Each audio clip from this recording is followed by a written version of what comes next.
Não importa a família que você nasceu, não importa a cidade que você nasceu, não importa o bairro que você nasceu. Quando Deus te criou, Deus sabia onde você estava nascendo, naturalmente falando. Deus sabia a família que Ele estava te colocando. Deus nunca é pego de surpresa. Amém? Não pense que porque a sua família não é privilegiada, não tem uma boa condição, não pense que isso te define. Aleluia. Deus sabe quem Ele criou. E Deus te vê exatamente como Ele te criou. Por mais que diante de alguma circunstância a sua cabeça queira pender para o chão, mas eu te dou uma dica infalível: olhe para cima, é de lá que vem o seu socorro. Olhe para a palavra. A boa maneira de olhar para cima é olhar para a palavra de Deus. A palavra de Deus nunca vai nos colocar para baixo, irmãos. A palavra de Deus sempre vai nos colocar para cima. Aleluia. Aleluia. Tem uma música da Laura Solgueres que diz que os pensamentos de Deus é que nos definem. E os pensamentos de Deus são exatamente a palavra dele. Amém? Os pensamentos dele é que nos definem. Aleluia. Aleluia. Glória a Deus. A Cássia ministrou uma canção aqui que fala de impossíveis, de improváveis. Talvez há situações improváveis, mas talvez você seja um improvável. Mas Deus, Ele é especialista em pegar os improváveis e torná-los em pessoas influentes de sucesso. Talvez no natural, no bairro que você nasceu, a cidade que você nasceu, a condição que você cresceu, talvez te faça um improvável. Mas Deus gosta desse povo aí. Quem já ouviu falar nos valentes de Davi? Quem já ouviu falar alguma coisa sobre os valentes de Davi? Eu sei que tem um deles que com uma espadada ele matou 300 inimigos. Ok? Uma espada pequenininha ele matou 300 de uma vez. E deixa eu te falar um negócio. Às vezes a gente romantiza muito a palavra. E às vezes a gente pode parar e pensar: rapaz, esses valentes aí de Davi deve ter ido em um exército poderoso. E Davi encontrou lá os melhores, escolheu os maiores influentes lá, os maiores líderes, os camaradas bons lá e atrelou a ele e trouxe para junto dele. Não, irmãos, eu quero te mostrar onde Davi encontrou esses camaradas. Nós temos aí como projetar 1 Samuel capítulo 22, a partir do verso 1. Irmãos, os valentes de Davi eram os mais improváveis que você possa imaginar. Davi retirou-se dali e se refugiou na caverna de Adulão. Quando ouviram isso, seus irmãos e toda a casa de seu pai desceram a mim para ter com ele. Davi estava fugindo de Saul, tá, gente? Ele estava com medo de ser morto por Saul. Saul, com muita inveja dele, queria matá-lo de todo jeito. E olha ali, Davi chegando na caverna de Adulão, diz que ajuntaram-se a ele. Tem problema não. Não se preocupe. Ajuntaram-se a ele todos os homens que se achavam em aperto, e todo homem endividado, e todos os amargurados de espírito. E ele se fez chefe deles, e eram com ele uns 400 homens. Olha aí, irmãos, as características dos valentes. Os mais improváveis daquele tempo. E sabe por que eles estavam na caverna, escondidos? Porque eles não valiam para nada. Eles eram fracassados. A sociedade não dava crédito a eles. A situação que eles se encontravam, irmãos, eles se achavam em aperto, todo homem endividado, amargurados de espírito. Que possibilidade havia desses camaradas darem em alguma coisa? Me diga aí. Se tornavam os valentes, homens de guerra, e que ninguém podia com eles, irmãos. Tem 2 ou 3 camaradas desse aí que Davi suspirou um dia, né? Ai, como eu gostaria de tomar daquela água, lá daquela fonte, daquela nascente. Ele só suspirou, ele nem falou. Esses camaradas, pelo Espírito, eles pegaram o suspiro de Davi e eles irromperam por dentro do acampamento dos inimigos. Foram lá na fonte, passaram dentro do acampamento e trouxeram a água que Davi desejou. E Davi era um homem tão temente a Deus, ele tinha uma atitude tão correta, que quando esses homens trouxeram essa água para ele, ele falou, não, eu não vou tomar uma água que foi trazida em risco de vida desses homens. Eu vou oferecer ao Senhor. Olha que consciência, irmãos. Olha que consciência. Esses caras saíram daí. Talvez você nunca esteve na caverna de Adulão, talvez você nunca esteve nem esteja numa situação nem parecida com essa. Talvez você pense que a sua situação é um quadro irreversível. Mas diga para Deus, não há impossível. E tudo é possível ao que crê. Irmãos, esses homens eles estavam desacreditados ao ponto de estarem escondidos em uma caverna, ok? Mas sabia que Deus os via exatamente como eles se tornaram, porque Deus os criou para serem guerreiros valentes.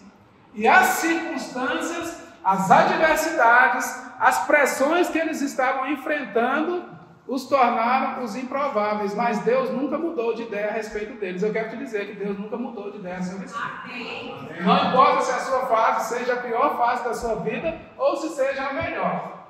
Não importa a condição natural que você se encontra no momento. Deus te vê exatamente como Ele te criou. Talvez você esteja numa situação de muitas impossibilidades. Talvez você seja improvável demais para dar certo, mas Deus te criou para dar certo. Você nasceu para dar certo. Amém. Se você pensar o que Deus pensa a seu respeito, ou se você pelo menos descobrir o que Deus pensa a seu respeito, a sua postura, a sua atitude diante das circunstâncias vai mudar bastante. E quando a nossa atitude, a nossa postura muda, irmãos, a circunstância agora, ela se torna apenas um degrau a ser subido. Se torna apenas um trampolim. Quem sabe o que é um trampolim? É aquele negócio que você pisa nele para te jogar mais alto. As circunstâncias, elas vão servir apenas de trampolim na sua vida. Elas não vão te engolir, elas não vão te esmagar, elas não vão te parar. Eu te pergunto, de quem é a decisão de fazer das circunstâncias um trampolim? É sua, é minha. Amém? Eu quero abrir com vocês agora. Pensava eu que ia começar por esse texto, mas nem foi por lá, mas Deus é bom. Eu sei que Deus está falando. E você pode pensar, mas essa pregação dá a entender que está todo mundo aqui fracassado, está todo mundo em problema. Não, irmãos. Não quer dizer isso. Você estando naquela condição de impossibilidades, ou estando muito bem, Deus continua sendo Deus.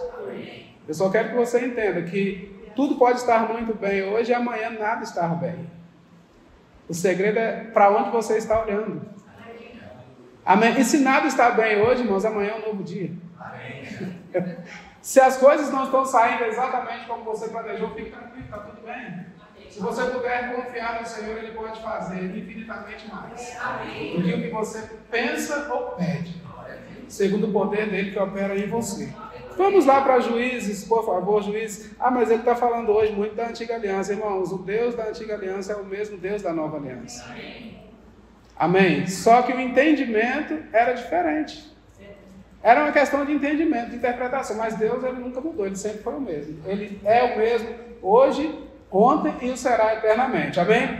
Então, Juízes, no capítulo 7, narra um episódio maravilhoso. Eu não sei se você já se deteve algum tempo nesse texto, mas Juízes, capítulo 7, a partir do verso 1, fala da vitória de Gideão contra os midianitas, os amalequitas e os endemoniados, porque eram todo o povo de Deus. Tá? Mas, antes de ler, eu vou trazer para você o que estava acontecendo aqui.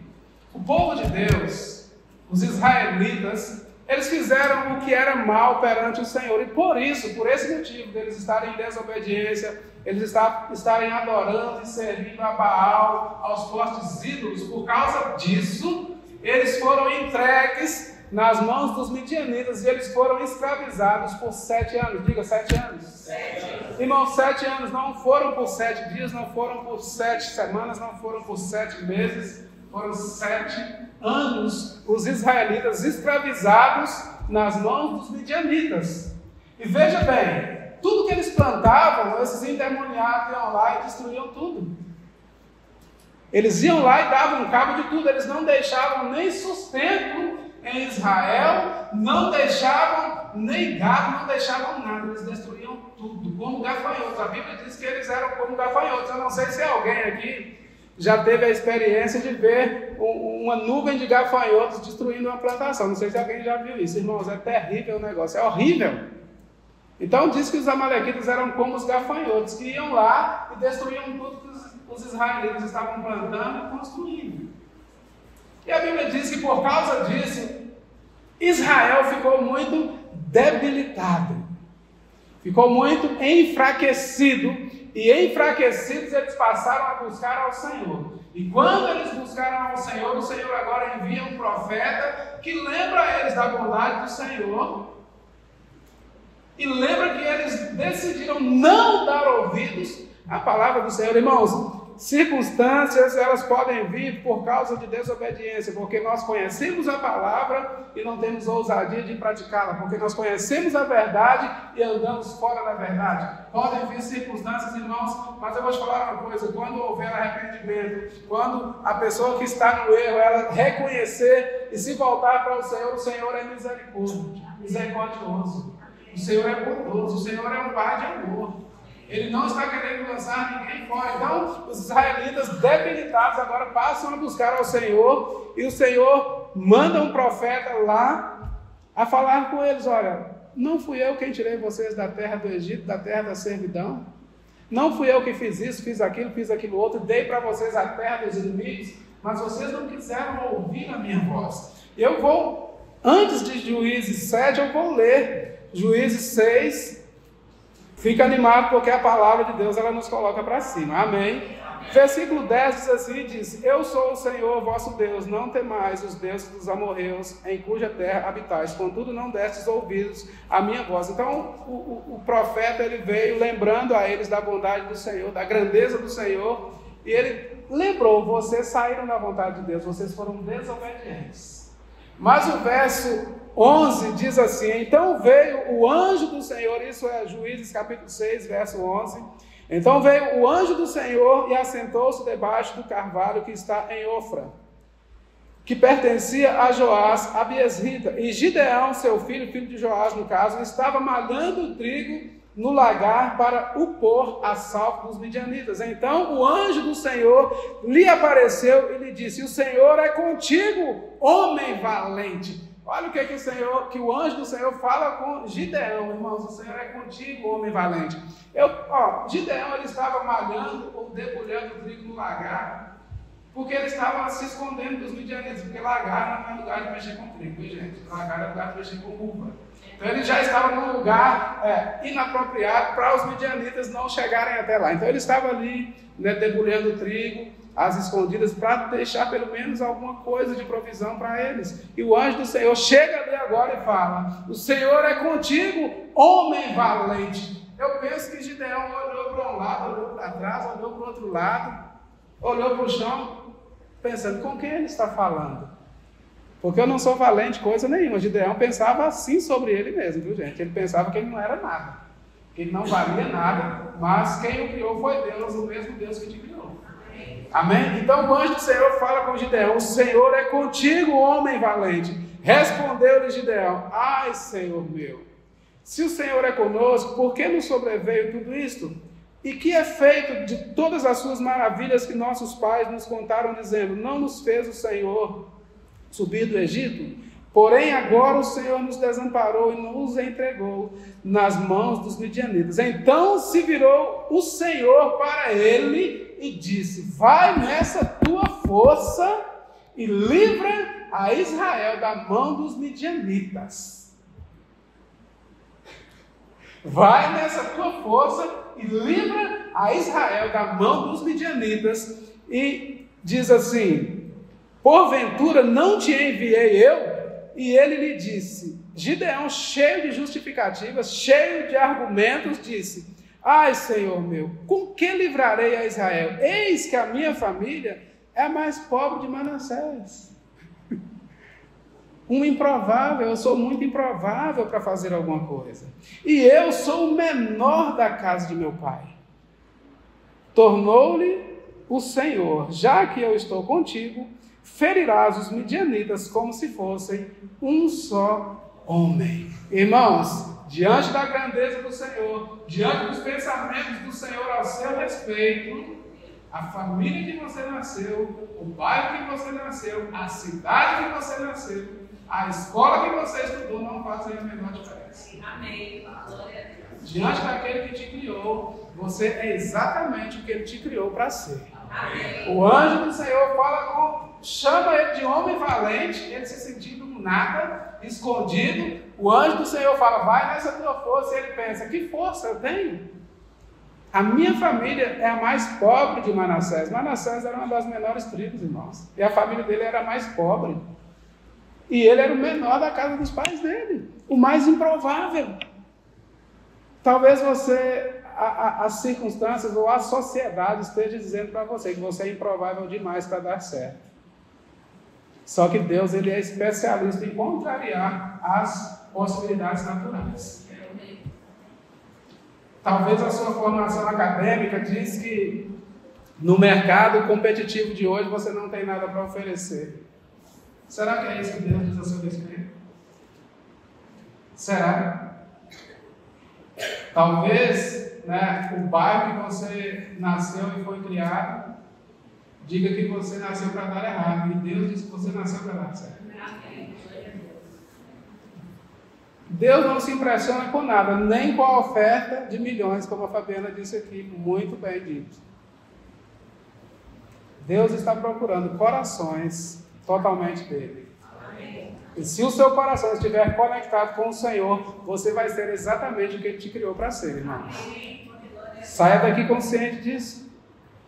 Então, dando esse contexto, aí nós vamos abrir agora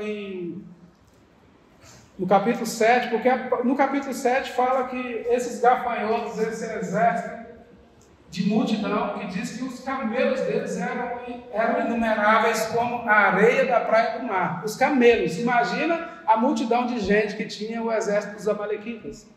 E a Bíblia diz assim, então Jerubaal, que é Gideão, se levantou de madrugada e todo o povo que com ele estava, e se acamparam junto à fonte de Harode, de maneira que o arraial dos midianitas lhe ficava para o norte, no vale defronte do outeiro de Moré. Disse o Senhor a Gideão, é demais o povo que está contigo, para eu entregar os midianitas nas suas mãos. Israel poderia se gloriar contra mim, dizendo, a minha própria mão me livrou. Apregou, pois, aos ouvidos do povo, dizendo, quem for tímido e medroso. Irmãos, eu quero que você pegue essas duas palavrinhas aí. Quem for tímido e medroso, volte e retire-se da região montanhosa de Gileade. Então voltaram do povo 22.000 e 10.000 ficaram. Tinha uma multidão já agregada a Gideão para ir à batalha. Mas o Senhor, irmãos, ele não nos deu espírito de medo e de covardia, justamente porque ele não conta com covardes. Ele não conta com medrosos. Essa timidez que está falando aí, quem for tímido, não está falando da timidez de você ser envergonhado, não, de você não ser tão comunicativo, de você não ser tão expansivo. Está falando de um espírito de covardia. Está falando aqui de uma atitude covarde. Aquele que se encolhe diante das circunstâncias, está falando disso. Porque se você é tímido no aspecto de você não ser tão comunicativo, de você ser um pouco envergonhado, eu vou te falar uma coisa, se você se levantar para fazer o que Deus te chamou, a unção que estará sobre você vai quebrar toda essa timidez. Porque você está diante de um camarada que já foi muito tímido, né? Pensa no camarada que era tímido, sou eu. Ninguém fala, né? Mas já fui tímido, né? Mas muito. E às vezes, por considerar muito o contexto que eu nasci, que eu cresci, que eu vivi a minha infância e adolescência, talvez por isso, mas eu descobri quem eu sou no Senhor. Então o Senhor diz, quem for tímido e medroso, pode ir embora, eu não quero contar com eles. Rapaz, tinham 32.000 com Gideão, 22 eram tímidos e medrosos, voltaram para suas casas. Que povo covarde, irmãos. Agora eu te pergunto, né? Vencer uma batalha com 32 mil é mais fácil ou mais difícil do que com 10 mil? Só que tem um pequeno detalhe na sequência do texto, diz que esses 10 mil também não eram tudo aquilo que parecia, não. Amém? Vamos continuar para você não ficar curioso e ler na minha frente aí, né?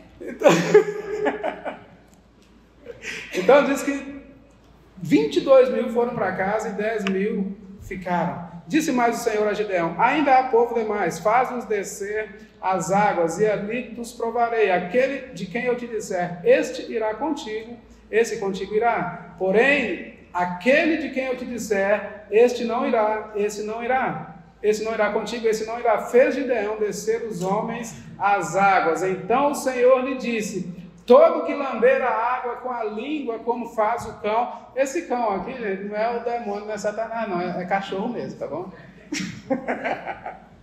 Porque às vezes o crente, né, fala cão, tá achando que é demônio, é Satanás. Não, é cachorro. Quem já viu cachorro tomando água? Hã? O cachorro pega o copo e leva a boca? O cachorro pega água com a mão e leva a boca? Não, o cachorro baixa a cabeça dentro da vasilha com a água, dentro da fonte, e vai tomar a água dele. Está com a cara dentro da água. Olha só como Deus, ele é estrategista, irmãos. Ele diz: todo aquele que lamber a água com a língua, como faz o cão, esse porás à parte. Como também todo aquele que se abaixar de joelhos a beber. Foi o número dos que lamberam a água, levando a mão à boca, 300 homens. Talvez você já leu isso aqui muitas vezes e não entendeu por luvas do que está falando aqui. Todo aquele que lamber a água, como faz o cão, esse você vai pôr à parte. É aquele que é desatento, ok? Ele baixa a cabeça para lamber a água, estava com sede, como o cachorro faz e não vê nada que está ao seu redor. E também todo aquele que se ajoelhar para beber a água, esse também não presta, que é desatento. Porque quem aqui já foi numa fonte, no nascente de águas? Ou num poço para tomar água?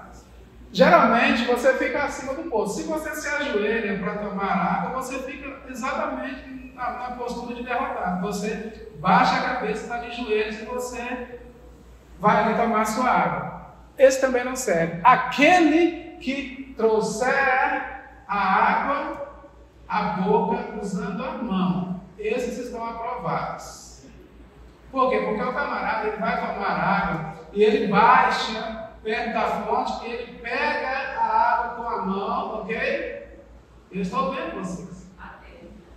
Os 300 eles fizeram isso, eles estavam ali pegando a água na fonte com a mão, levando a boca, mas eles estavam vendo o que estava acontecendo ao redor. Deus não trabalha com desatentos. Talvez você nunca entendeu por que o Senhor reprovou os que lamberam a água e os que se ajoelharam para beber. Hoje você está entendendo. É porque Deus quer você atento, Deus quer você conectado com o Espírito dele. Deus quer você conectado com a palavra. Não seja desatento. Não se distraia com nada. Olha os 300, irmãos, eles se agacham aqui, pegam a água, mas eles não perdem de vista o que está acontecendo. O inimigo está vindo, eles estão vendo. Amém. 300 homens, menos de 1%. Menos de 1% de 32 mil. 300 homens davam menos de 1%. Se fossem 30 mil homens, os 300 dariam 1%. Mas eram 32 mil, então não dava nem 1%, irmãos. Deus não se impressiona também com quantidade. Deus quer qualidade. Amém. Deus quer qualidade. Deus quer o seu coração por inteiro. Seja atento, fique conectado com a visão de Deus para a sua vida. Amém? Então, Gideão, com esses 300 homens, irmãos, ainda que ele não soubesse como eles venceriam aquela batalha, ele foi para a batalha, ele não era tímido e nem medroso. Eu te pergunto nessa noite, você é tímido? Você é medroso? Tá bom de deixar essa história para trás, é hoje mesmo. Se você tem se curvado diante da circunstância, se você tem baixado a cabeça diante das pressões, tá bom de mudar essa postura. Porque você não está sozinho. Você não está sozinho. O Senhor é com você, o Senhor é por você. Amém? Talvez você se levanta naquele dia, né? Você não está tão animado assim. E você pensa, meu dia vai ser um fracasso, porque eu não estou bem. Não depende dos seus sentimentos. Amém? Os seus sentimentos também não podem te definir, porque os sentimentos eles são voláteis. Tem um dia que você está alto astral demais, mas tem um dia que você não levanta com esse astral todo, mas Deus continua sendo Deus. Deus continua trabalhando a seu favor. Deus continua te incentivando. Vai nessa tua força. Vai nessa tua força. Vai nessa tua força. E livra Israel. Vai nessa tua força e lide com as circunstâncias de cabeça erguida.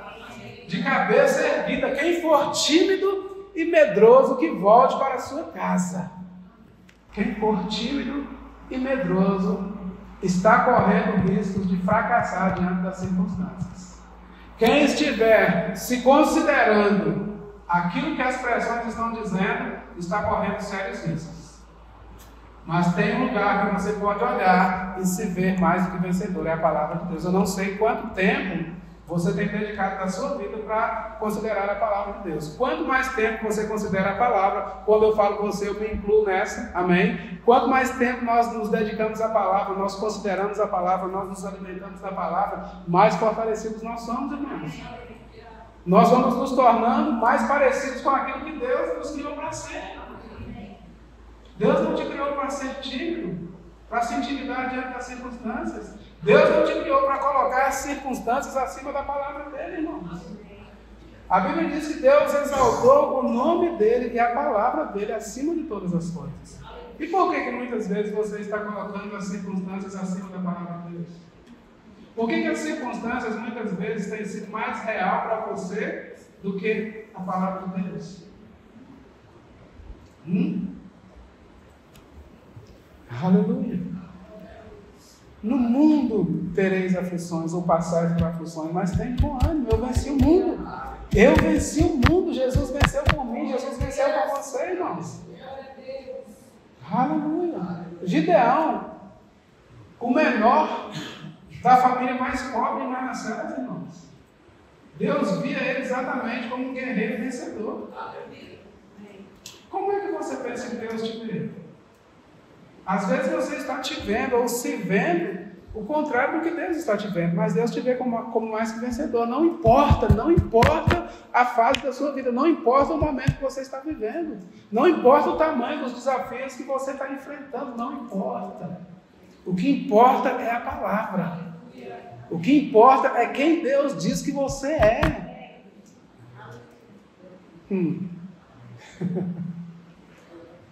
Aleluia. Você não é tímido, você não é medroso, você não é fracassado, você não é derrotado. Derrotado é o diabo.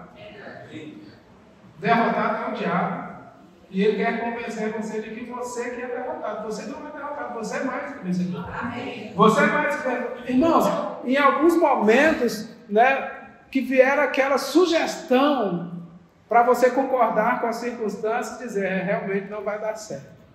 Realmente esse desafio é grande demais para mim. Você começa a falar, eu sou mais que vencedor. Eu sou mais que vencedor. Eu sou mais que vencedor por meio daquele que me amou. Eu sou mais que vencedor. Ah, mas isso não funciona. Quem disse que não funciona? Funciona e funciona muito. Porque se você está falando a palavra de Deus, quando essa palavra sai pela sua boca, ela começa a produzir resultados. Se você está falando a palavra de Deus, ela vai produzir resultados. E de repente você amanheceu se sentindo um fracassado e começou a falar a palavra de Deus, começou a declarar a palavra de Deus, começou a concordar com os pensamentos de Deus. De repente o seu ânimo começa a mudar. Começa a mudar. Você não precisa sentir, mas você vai sentir que há algo te levantando por dentro. E você vai entender que você é muito maior por dentro do que por fora. Você é muito maior por dentro do que por fora. As pessoas veem a sua aparência, Deus vê o seu coração. Você não precisa ter uma estatura, né, avantajada para ser vencedor, não. Você precisa ser exatamente como Deus te criou para ser. Rapaz, eu acho que eu nasci na família errada. Que conversa é essa? Acho que eu nasci na família errada. Acho que eu nasci no estado errado. Tem muita gente aqui que não é do Paraná e pensa que devia ter nascido no Paraná. Você não nasceu no Paraná, mas você está no lugar certo. Você está no lugar certo. E é aqui onde as coisas fluem para você. Se você está aqui, é porque é aqui que a vida flui. E talvez você vai, mas eu nasci na cidade de 2.000 habitantes, viu, irmãos? 2.000 habitantes em Minas Gerais. A mesma placa de bem-vindo é a mesma de volta sempre. 2.000 habitantes.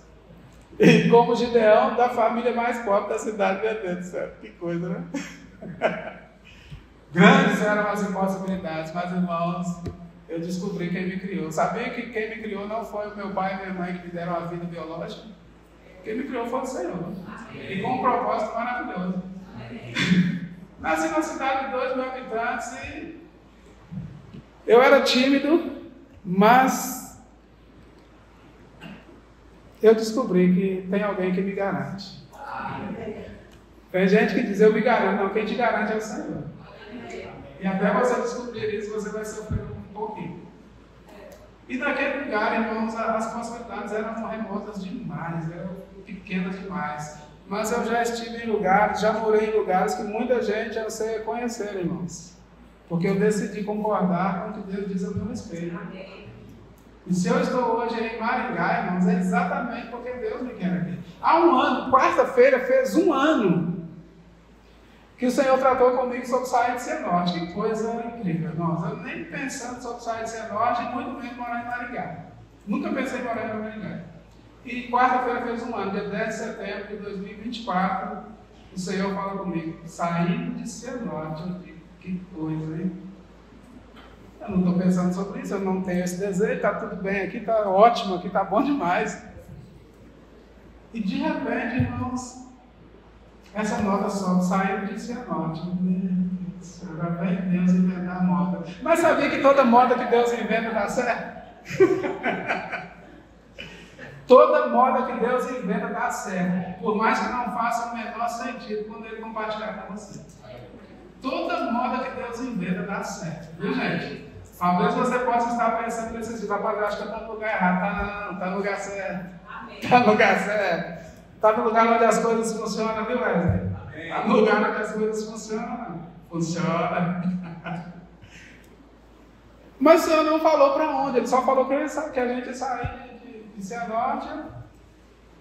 Se eu não estava pensando sobre isso, só pode ser do Espírito.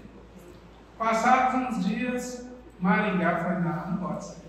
Não pode. Eu conheço Maringá desde quando eu morava em Londrina. Morei em Londrina de 2010 a 2015. Rapaz, eu vim aqui, já vim muito aqui, morando em Cianorte, vim aqui 3, 4 vezes na semana. Nunca pensei em morar aqui, nunca quis morar aqui. Eu falei, não pode, agora é demais. Agora é demais, agora é forçação de barra. Não, irmãos, Deus não força barra. Deus quer te encaixar no lugar que você vai funcionar bem. Simples assim, Deus quer te encaixar no lugar que você vai funcionar bem. Por mais que esteja tudo muito bem onde você esteja. Estava tão maravilhoso, rapaz, Cianorte é um lugar bom. Mas não tem saudosismo não, viu, gente? Tem gente que pergunta assim, vocês moraram em Florianópolis, sente saudade lá? Eu falei, não. Vocês moraram em Londrina, sente saudade lá também? Não. Você morou em Curitiba, sente saudade lá também? Não. Não sinto saudade. Vivemos intensamente o que Deus tinha para a gente viver lá. Agora é o tempo de Maringá, irmãos. Amém. E nós estamos no lugar certo, fazendo a coisa certa. Mas quando o Senhor trouxe essa invenção de moda, saindo de Cianorte, eu já não gostei. Quando foi para Maringá, piorou um pouco a situação. Mas quem sabe que é melhor obedecer do que sacrificar? Quem sabe que por mais que não faça sentido para você, para Deus faz todo sentido. E de repente, irmãos, foi o momento de compartilhar com a Márcia. E deixa eu falar uma coisa para os homens aqui, homens, sem machismo nenhum. Mas homem tem que ser homem, porque a sua mulher precisa olhar para você e confiar em você. Agora é só para os homens. Eu não sei pegar tias aí, mas pode ir, não tem problema. Homem, a sua mulher precisa olhar para você e confiar em você. E quando Deus te der uma direção, ela vai concordar, porque ela sabe que você tem comunhão com Deus o bastante para Deus compartilhar com você as direções que envolvem a vida delas. E quando eu falei com a Márcia, vamos orar, porque eu não estava pensando sobre isso. E a instrução chegou, vamos orar. E quando nós fomos orar, irmãos, nós começamos a nos ver fora de Cianorte e a ser tomados por uma convicção e por uma grande alegria. Amém? Nós conhecíamos o pastor Sérgio, a Fabiana, a Karen, o pastor Glaucio, conhecíamos algumas pessoas da igreja já. Mas, naquele momento, era um desafio muito grande, porque a gente não estava planejado para se mudar nem de casa, muito menos de cidade. Não tínhamos reservas financeiras, não tínhamos nada. Deixa eu te falar, quando a gente começou o processo, realmente é isso, e a gente vai dar esse passo, é convicção no coração. E aí, irmãos, um belo dia eu recebo, no imobiliário que a gente estava olhando a casa, que a gente mora aqui, eu recebo as exigências para alugar aquela casa. Pensa num desânimo que bateu. Meu amigo. Pensa no desânimo. Mas quem sabe que é aquele que chama dá as condições. Eu não sei, talvez você possa estar, alguém aqui possa estar diante de um grande desafio, não sabe nem por onde começar. Se Deus está envolvido, já deu certo. Se Deus está envolvido, já deu certo. Quando eu recebo, irmãos, aquela lista de exigências, eu liguei para a Márcia, ela estava no trabalho dela, eu estava trabalhando também. Liguei para ela, rapaz, isso aqui não tem jeito, não. Vamos abortar a missão. Mentira, parece não, gente.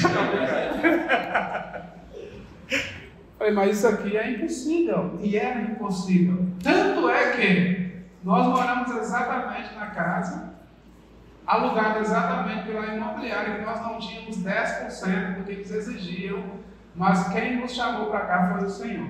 E quem chama se responsabiliza, irmão. Quem chama se responsabiliza.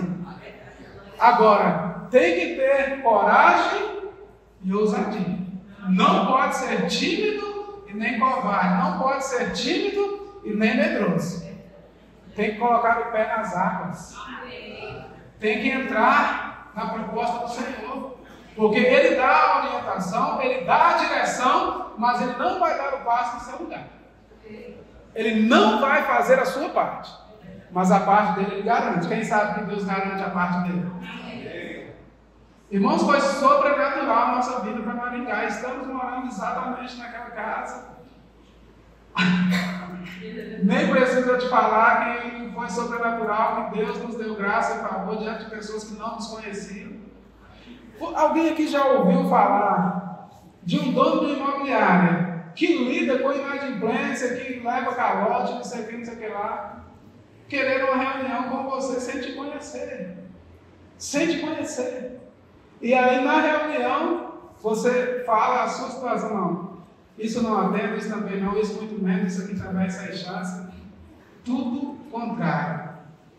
E o homem se levanta da reunião, passa na mesa da corretora, bate o contrato no nome dele e leva lá para eu assinar. Amém. Mas se eu não tivesse colocado o pé, eu não estaria aqui não, gente. Se você tiver ousadia para entrar na proposta de Deus, tudo vai fluir. Mas é direção e convicção.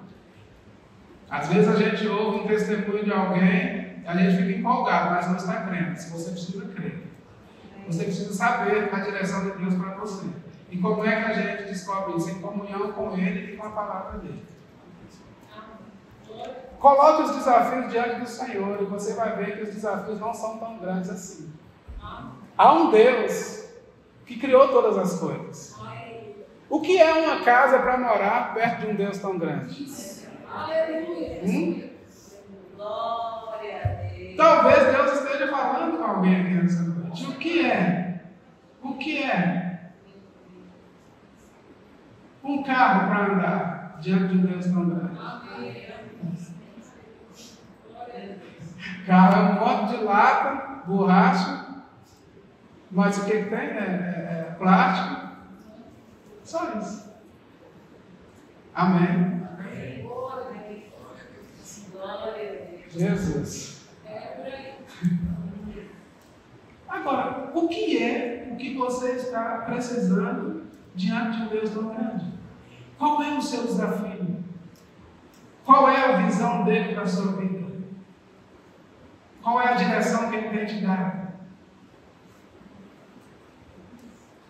Talvez você esteja tão consciente do desafio e pouco consciente do Deus que te chamou, que você está intimidado, mas é preciso você sair daqui hoje livre dessa intimidação. Livre desse senso de Gideão. Eu sou o menor da família mais pobre do Manassés. Comigo nada vai dar certo. Eu não presto para nada. É isso que Gideão estava falando, irmãos. E tem crentes falando exatamente, ou pensando essas coisas. Está na hora de pensar diferente. Está na hora de pensar diferente. Está na hora de ir para cima das circunstâncias cheio de ousadia. Está na hora de ser definido pela palavra de Deus. Está na hora de se ver como Deus te vê. Está na hora de crer que o que Deus fala é a verdade, vai acontecer e ponto final. Isso, irmãos, tem várias áreas que pode trazer uma intimidação para você que é filho de Deus. Talvez pode ser na área financeira, talvez pode ser na área profissional, talvez pode ser na área conjugal, talvez pode ser na área emocional, talvez pode ser na área da saúde. Da saúde, o diabo roubando a sua saúde e você ficando intimidado diante da ação do diabo. Está na hora de se levantar. De se levantar na força que o Senhor supre e enfrentar de frente e dar um basta. Tem hora que a gente tem que dar um basta nas circunstâncias, irmãos. Sim, glória a Deus.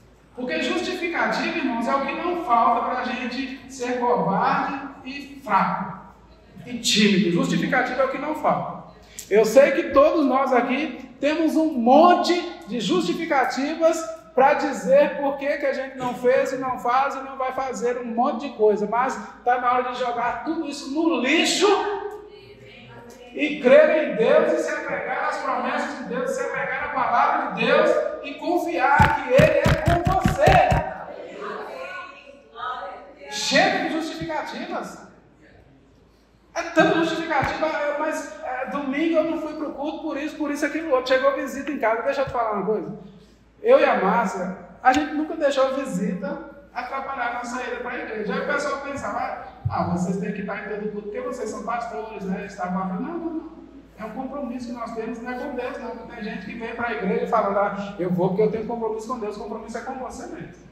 Para de justificativos. Mas eu não fui para o culto porque fulano chegou lá em casa e tinha um ano que eu não via fulano. Olha, fulano vai na sua casa. Ok, maravilhoso. É bom ter comunhão com quem amamos. Mas fulano tem que chegar na sua casa sabendo que domingo ou quinta você tem igreja. E fulano não pode determinar a sua rotina, tá bom? Tá bravo? Agora não estou bravo não, estou falando para você tomar as rédeas das coisas. Para com esse negócio. Mas tinha um ano que eu não via fulano, a gente é um amigo. Glória a Deus que você tem bons amigos, mas coloque ninguém no lugar de Deus não, por favor. Tenha zelo pela sua vida. Tenha zelo pela sua vida. Tenha compromisso com a sua vida. Mas chegou em casa aí, foi dando a hora de me arrumar, eu fiquei sem graça de falar que eu tinha que ir para a igreja. Fulano tem que ir para a sua casa sabendo, fulano, tal hora a gente vai se arrumar para ir para a igreja. Se você tem duas opções. Não, pode dar 3 opções para ele. Ou você vai para o culto domingo, ou você vai para a sua casa, voltar para a sua casa, ou você vai ficar em casa esperando eu voltar para o culto. Mas do culto eu não deixo de ir. Isso é ousadia. Mas isso é falta de amor, é carnalidade. Que conversa é essa? Isso é compromisso com a sua vida. Olha, como pastores, irmãos, a gente conhece as justificativas, a gente conhece os porquês. A gente conhece, né, que... Meu Deus. A pessoa arruma até versículo para justificar o injustificável. Meu Deus do céu. Rapaz, o que a gente mais ouve é versículo justificando por que a pessoa não é dizimista. Não é dizimista porque não confia em Deus, só por isso. Só por isso, não tem outro motivo. Aí a pessoa não quer obedecer a Deus e aí falar mais dízimo da antiga aliança. Que conversa é essa, irmãos? Abraão viveu antes da antiga aliança e dizimou. É uma questão de fidelidade e infidelidade, resumindo a conversa. Então, eu e a Márcia, a gente vai em casa, ok. Recebemos no mês passado um amigo muito querido, ele veio para a igreja com a gente, porque ele tinha 3 opções. Ou ele ia vir para a igreja com a gente, ou ele ia ficar em casa esperando a gente, ou ele ia embora para o quartel, que é um bombeiro que estava aqui fazendo o curso de oficial. E a gente deu 3 opções para ele. A gente vai para o culto. Não, eu vou com vocês também, maravilha. Pode vir em casa algum sábado, vamos passar um dia maravilhoso. Mas temos compromisso com a nossa vida. Se você é daqueles que encontra justificativa para não ser fiel no congregar, para não ser fiel no departamento que você serve, para não ser fiel no dizimar e ofertar, mude essa conduta, porque isso está travando bênçãos de se manifestar na sua vida. Ok? Quem está perdendo é você. Simples assim. Simples assim. Isso é ousadia. A gente obedecer ao Senhor e praticar a palavra dele em qualquer área, seja ser fiel nos dízimos e ofertas, seja ser fiel no congregar e no servir na igreja, seja ser fiel no que ele mandar a gente falar para as pessoas, não é na carne, viu, gente? Ousadia não é carnalidade. Diga ousadia. Não é carnalidade. E nós não estamos aqui na carne, viu, irmãos? Nós estamos aqui no Espírito. Às vezes a gente fala algumas coisas que chocam algumas pessoas. Parece que é cobrança, mas não é cobrança, não. É incentivando você a viver tudo que Deus tem para você. Quando nós conhecemos o Senhor, irmãos, não dá mais para tentar viver uma parte com Ele e outra parte longe dele. Não dá. Não vai prestar, não vai funcionar, não vai dar certo. Ou você mergulha nele, vive uma comunhão íntima com ele e a sua vida vai de bem a melhor, ou você fica cocheando entre 2 pensamentos, não sabe se quer ou se não quer. Se decida, meu irmão, que a vida está passando, Jesus está voltando. Amém? Jesus não quer encontrar você como aqueles que lamberam a água lá e foram desclassificados por Deus. Jesus quer encontrar você ligado, atento, como uma sentinela, ligado, atento. Uma vida de oração, uma vida de comunhão com a palavra, uma vida de santidade. Tem gente que pensa que viver em santidade é caretice. Não é caretice. Tem gente que pensa que viver em santidade é muito ultrapassado. Não é ultrapassado. E tem gente que pensa que viver em santidade é um grande sacrifício. Também não é. Porque viver em santidade não é na sua força, é na força que o Senhor supre. Amém? Você vive em santidade porque o maior habita em você. Porque Deus te comprou através de Jesus Cristo. Então você é dele, você não é seu mais. Você não é do diabo, você não é do mundo, você não é do pecado, você é do Senhor. Isso é ser ousado, é ser forte e corajoso. E aí eu quero ver o diabo te resistir por muito tempo. Ele vai fugir de você desesperado, apavorado. Sabe, coisas que o diabo muitas vezes consegue reter, consegue travar. Chega um momento, irmãos, que você está tão associado com Deus, que o diabo é só uma tampinha que você remove do seu caminho. E tem gente que ora, mas está fora da palavra em várias áreas. E são áreas, irmãos, que não vão funcionar, não vão fluir. Porque a oração, ela não anula os princípios. Okay? A oração, ela não anula os princípios, ela não manipula Deus. Se você está orando por uma área da sua vida ser bem sucedido, você está quebrando princípios naquela área, eu sinto te informar. O pastor hoje está dando mais notícias, não, estou dando boas notícias. Se você está orando, mas está quebrando os princípios, a oração não vai anular os princípios quebrados.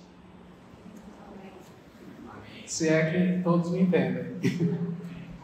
Então, vive em santidade por causa da ousadia, por causa de que você é intrépido, por causa de que você não é tímido nem covarde. Obedeça a palavra, viva para o Senhor. E você vai ver que com 1%, Deus pode fazer proeza. Se a situação 99% impossível, 1% possível, esse 1% vai prevalecer. Deus não é das exatas, Deus é das humanas. Pessoas. Aí o camarada me recebe, gente, me perdoe ser tão franco, mas o camarada me recebe o salário dele. Na escola, era péssimo em matemática. Só tirava nota baixa em matemática. Aí quando ele se converte, recebe o salário dele, o cara vira professor de matemática, em 2 segundos ele descobre por A mais B, e prova ainda, fazendo conta que não dá para tirar o dízimo. Cabra ruim de matemática. Agora é um perito, professor de matemática, faz uma conta tão rápida ali, chega a uma conclusão. Somando aqui não dá para tirar o dízimo. Mas deixa eu te falar uma coisa, o dízimo é antes de tudo. Fabiana falou sobre isso hoje, o dízimo é as primícias. E aí você fala, Senhor, eu recebi meus rendimentos do mês, eu confio no Senhor. O Senhor é a minha provisão, o Senhor é a minha fonte, não é o meu salário, não é a empresa que eu trabalho, não é a escola que eu trabalho, não é a minha empresa, não, o Senhor é a minha fonte. A matemática, a conta não está batendo, Senhor, mas eu vou te obedecer. Eu vou devolver os 10% que são do Senhor. E o resto é com o Senhor. E eu já te falei, Deus se garante. Tira os 10% que você vai ver o resultado. Você vai ver o resultado. Talvez tenha alguém que vai sair daqui hoje liberto nessa área e vai prosperar. Tira os 10%, deixa o resto com o Senhor, porque Ele se responsabiliza pela palavra dEle. Ele se responsabiliza pelos princípios que Ele estabeleceu. Então para com esse negócio de ir para a ponta do lápis e de repente você, ruim de matemática na escola e agora é professor de matemática. Ó. Tanto mais tanto é tanto, menos tanto é igual a tanto, acabou o dinheiro.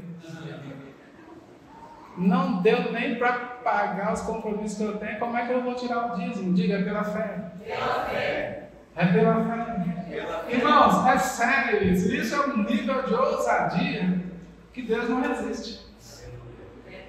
Que quando você decide obedecer a palavra, o resto é com Deus, Ele se responsabiliza. E aí você faz conta e tal, e tanto. Rapaz, 32 mil para guerrear, sobraram 300 e deu certo. Amém. Qual é a chance desse negócio dar certo, irmão? Zero. Mas com Deus 1% é mais do que 99%. 1% de corajosos, de ousados é mais do que 99% covardes. E o que você colocar diante da palavra de Deus, submeter qualquer área da sua vida. Eu estou falando aqui porque eu sei a quem eu sirvo, gente. E tenho experimentado de milagres, tenho experimentado de coisas tremendas. E eu vou te falar uma coisa, qualquer área da sua vida que você submeter a palavra vai começar a funcionar. Amém. Aí você pode pensar agora, tem uma área na minha vida que está enterrada, não anda, não flui, não funciona. Pode analisar, está fora da palavra, está fora dos princípios. E aí você coloca nos princípios e você vai ver começar a funcionar. Você vai ver coisas destravando. Você vai experimentar da fidelidade do Senhor quando você decidir ser fiel a Ele. Eu estou falando, irmão, não é só da área financeira não, tá bom? Qualquer área da sua vida que você submeter a palavra vai começar a funcionar. Eu vou dar só compartilhar só uma última experiência que eu tive sobre uma situação, irmãos, que era muito desafiadora e muito improvável. Morando em Belo Horizonte, ainda solteiro, não tinha casado com a Márcia, nós começamos a abrir obras lá no sul de Minas, perto de São Paulo. E começando a abrir uma obra em Pouso Alegre, descobrimos uma obra em Itajubá, que já tinha iniciado e tinha um grupo grande, aproximadamente 50 pessoas, uma obra iniciada por um irmão muito querido, uma família muito querida. Só, irmãos, que as pessoas começam a simpatizar com a palavra da fé e vem gente de todo lado. Vem gente que só dava problema nas outras igrejas, começam a chegar. E se juntou um grupo grande lá de pessoas influentes daquela cidade, de pessoas já com mais experiência ministerial do que aquele casal que fundou a igreja, pessoas com mais eloquência, e começaram agora a abafar esse casal. E um belo dia se fez necessário ter uma reunião lá com esse grupo e com esse casal, irmãos. Eu solteiro, fui o escolhido para essa missão para essa árdua missão, fazer essa reunião, irmãos. Eu tenho amigos queridos demais e eles chegaram para mim e falaram: Roberto, você vai mesmo? Tem certeza? Eu sou calmo assim mesmo, gente, não se preocupe não, eu sou calmo assim mesmo, mas tenho ousadia suficiente aqui dentro. Eu disse: eu vou, porque eu não estou indo na minha força. Eu vou e a situação vai ser resolvida. Vou resumir bem aqui o testemunho, irmãos. Eu levei um casal de Belo Horizonte, um casal que me acompanhava nas viagens, e esse casal foi mais de companhia mesmo. Chegamos lá, reunimos toda essa turma, irmãos, e essa família que tinha começado essa obra, e eu quis ouvir todos os envolvidos ali, e ninguém falou uma palavra positiva a respeito desse casal. Ninguém! Eles parecem que estavam fatiando aquele casal na minha frente. Mas a gente já conhecia o casal, eles tinham uma atitude muito boa. E moral da história, irmãos, fiz a reunião, deixei todo mundo falar e depois eu falei: o verbo da vida é assim, assim e assado. Quem quiser se submeter à visão, amém. Quem quiser rebelião aqui dentro, seja bem-vindo, seja feliz, onde quiser. Moral da história, menos de um mês depois, toda essa turma saiu da igreja. Aproximadamente 50 pessoas, irmãos. E você acha que eu fiquei condenado? Você acha que a supervisão me cobrou por isso? Não, irmãos. Porque a obra é do Senhor. Essas pessoas saíram da igreja. Eu te desafio a ir lá em Itajubá hoje. Já se passaram aproximadamente 18 anos, mais um pouco. Vai lá em Itajubá hoje, igreja saudável, rema saudável, mas era uma situação muito desafiadora, irmãos. É você ir mesmo para o meio de lobos, mas consciente de quem você é e de quem te chamou. E eu fui, fiz o que tinha que ser feito, não desmereci ninguém, mas eu falei a condição, e a condição não dava para eles saíram, e temos uma igreja muito saudável lá em Itajubá hoje. Inclusive, nos casamos, foi a primeira cidade que a gente morou para treinar o pessoal que ficou à frente da igreja. Temos uma igreja maravilhosa, Rema, funcionando lá, e o poder de Deus alcançando muita gente naquele lugar. Agora, se eu tivesse me intimidado, rapaz, aqueles camaradas são mais experientes do que eu, são mais velhos do que eu, são mais eloquentes, eles têm mais influência, eles eram da cidade, eu era de fora. Mas quem me mandou lá foi o Senhor. Se Deus te confiar uma missão, e se você confiar nele, vai para cima. Funciona. Seja ousado. Não seja tímido e nem medroso. Se você quiser saber o desfecho de Gideão nessa guerra, pode terminar de ler o texto em casa, tá bom? Eu deixo. Mas com menos de 1% das pessoas agregadas a ele, ele venceu um exército inumerável, que os camelos deles eram inumeráveis como a areia da praia do mar. Aí eu te pergunto, é grande mesmo aquele problema que estava te afligindo essa semana aí? É tão grande assim? É mesmo? Rapaz, você ficou tremendo nas bases? Se levante por dentro hoje. Se levante por dentro hoje. Seja forte e corajoso. O poderoso Deus habita dentro de você. Irmãos, nós não podemos deixar que as circunstâncias se tornem mais reais do que o Senhor na nossa vida. Nós precisamos colocar as circunstâncias diante de Deus e não confrontar Deus com as circunstâncias. Vou deixar um texto aqui de lição de casa. Lucas capítulo 5, do verso 1 a 11, só isso. Lucas 5, do verso 1 a 11. Algo muito improvável, que por causa da ousadia de Pedro e os amigos dele de obedecerem a palavra ao comando de Jesus, eles fizeram a maior pesca da vida deles. Mas no versículo 11, você vai entender que a maior pesca da vida deles não se tornou maior do que Jesus na vida deles. Porque eles largaram, foi tudo, mudaram de profissão ali mesmo. Diante da maior pesca da vida deles, eles largaram até os barcos na praia e foram atrás de Jesus. Se você for atrás de Jesus, já deu tudo certo. Quantos creem nisso? Quantos estão decididos a serem fortes e corajosos? É lição de casa, né, gente? Lição de casa, Lucas capítulo 5, do verso 1 ao 11. Continue a leitura aí de Juízes 7, que você vai ver que desfecho maravilhoso, irmãos. Podem se levantar homens poderosos contra você, e você parecer que não é nada diante deles. Mas quem está com você, meu amigo, nunca perdeu uma batalha. Nunca perdeu uma batalha. Ninguém nem empata com Deus, quanto menos ganhar dele. E é Ele que está com você, meu irmão. O mesmo Deus que estava com Gideão, amém? O mesmo Deus que estava com Josué, que muralhas de Jericó caíram com um grito. Rapaz, não faz sentido, né? Mas o poder de Deus é maior do que qualquer desafio. Quantos receberam alguma coisa? Quem está pronto para mudar de atitude a partir de hoje? Não se acovarde, não se intimide, porque Deus não te deu espírito de covardia ou de medo, mas de poder, de amor e de moderação. E eu não estava bravo não, viu, gente? Tá tudo bem, eu quero te abraçar no final aí. Amo vocês, Fabiana, Neiva. Aleluia, glória a Deus.